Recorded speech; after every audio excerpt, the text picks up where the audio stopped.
Well, we've had a lot of comments and questions about the Prodigy medley, and so I thought it'd be a good idea to just kind of go through the piece and talk a little bit about the music and a little bit about how I've written it and how I've used the Prodigy's music to kind of make this piece, but also wanted to talk a little bit about why we did it. I mean, it was a really important piece for us to do because it was a continuation of this conversation about mental health and musicians. I mean, the Prodigy have always been a kind of influence to me as a young musician, especially Keith Flint. Just his stage presence and the energy and the way he interacted with the crowd was incredible, and he's kind of the ultimate performer in that respect.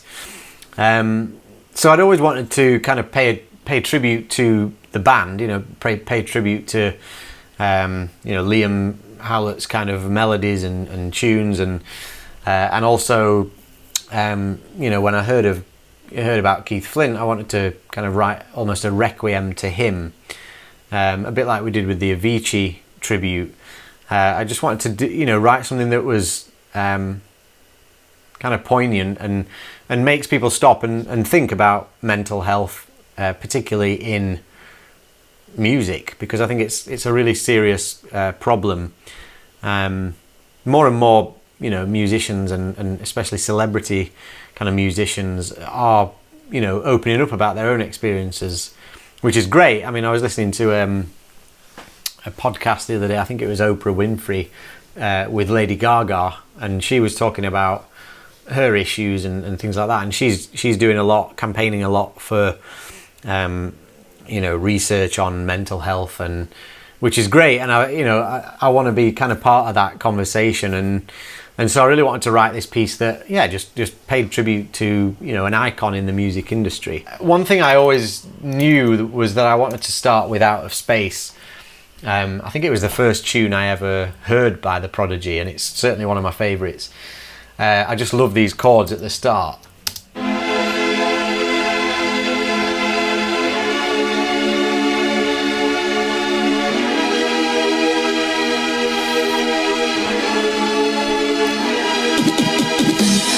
It's just, the best kind of introduction. It's really ominous and atmospheric and kind of dramatic.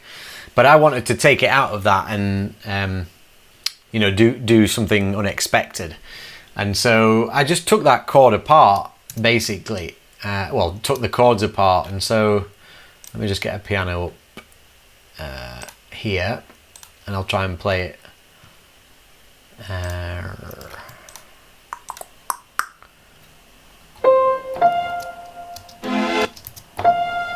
Oh yeah, so the I remember arranging it, and a lot of records are detuned or whatever, especially with synths or older recordings and samples and stuff like that. So trying to find the note was fun with this.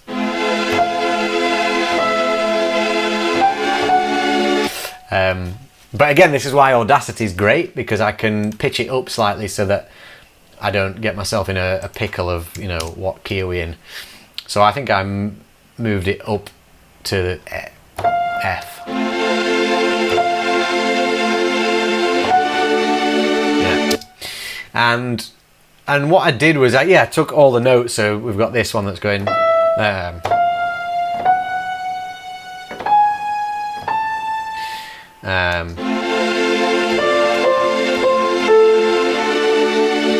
A stays there, up to B.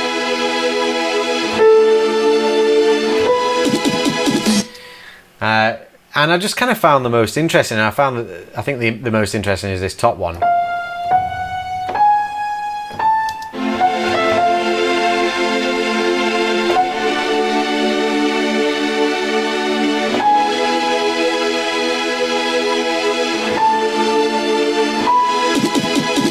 And so I started playing that on its own. So let me just mute Sibelius because I'm getting multiple sounds going on here.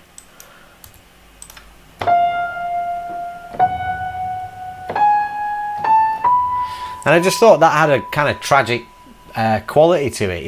It sounded vulnerable, and that's what I wanted to do at the beginning of the medley, was you know, people think, you know, say people are going to click on it and go, oh, Prodigy, great, it's going to be like, you know, what the Prodigy is famous for. So to do something completely opposite of that, which is a solo violin, especially when you've got an orchestra, I wanted to, you know, just have one person playing this line, and I wanted to use a violin, particularly Simi, who was leading the orchestra, playing violin, just to have this really vulnerable, emotional line.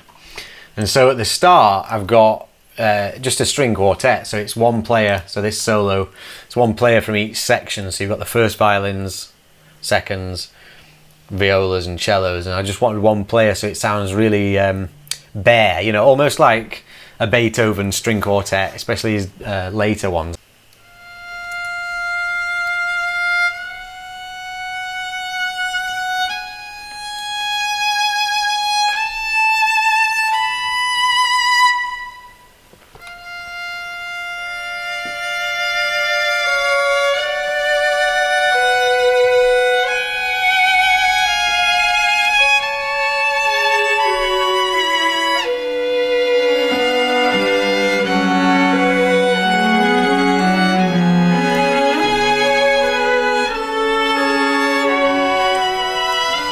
And then I've got the rest of the section sneaking in, so tutti.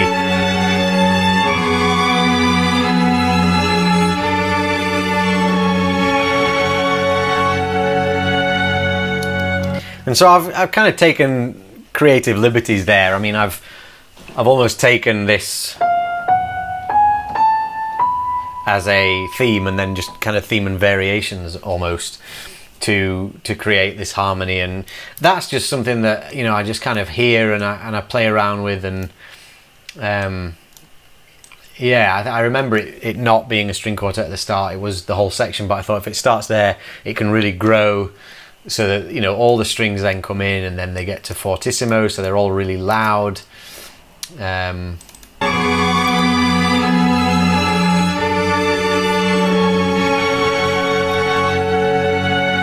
And then we go back to this melody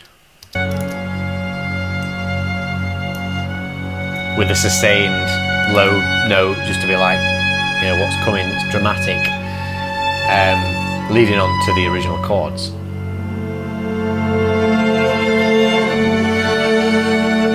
I wanted to keep that low F sharp suspenseful, and then it moves to the chords.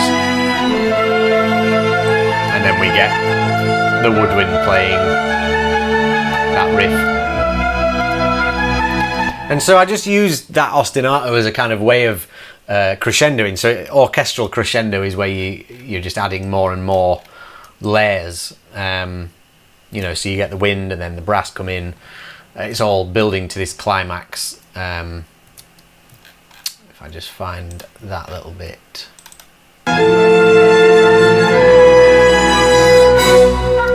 And at this point, I remember thinking I didn't know how to utilize Firestarter. I knew I wanted to sort of use it in some way, because it's, you know, one of the most iconic tunes. That intro, you know.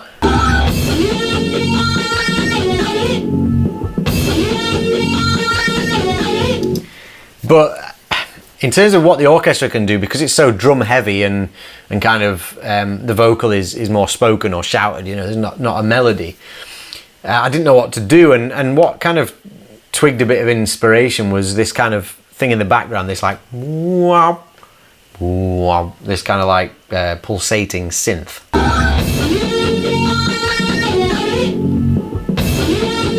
And it just made me think of kind of a heartbeat, you know, it's like this tension of like dum dum dum dum.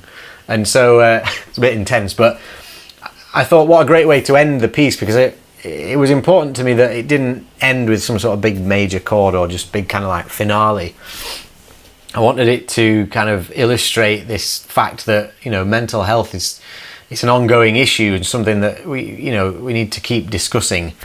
And so I wanted the medley to finish as it started, which is kind of unsettling or you know, kind of poignant in a way to make you kind of go away thinking. And so I thought, why not just use that riff and then have it kind of fade away, you know, so people are wanting more, but also they're kind of, you know, thinking about the fact that this is a tribute to Keith Flint, and it's a you know, it's to mark the passing of a great musical legend.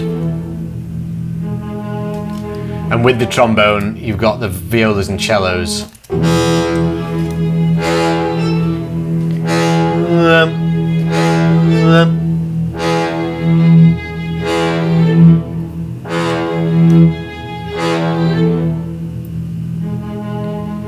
And this low double bass.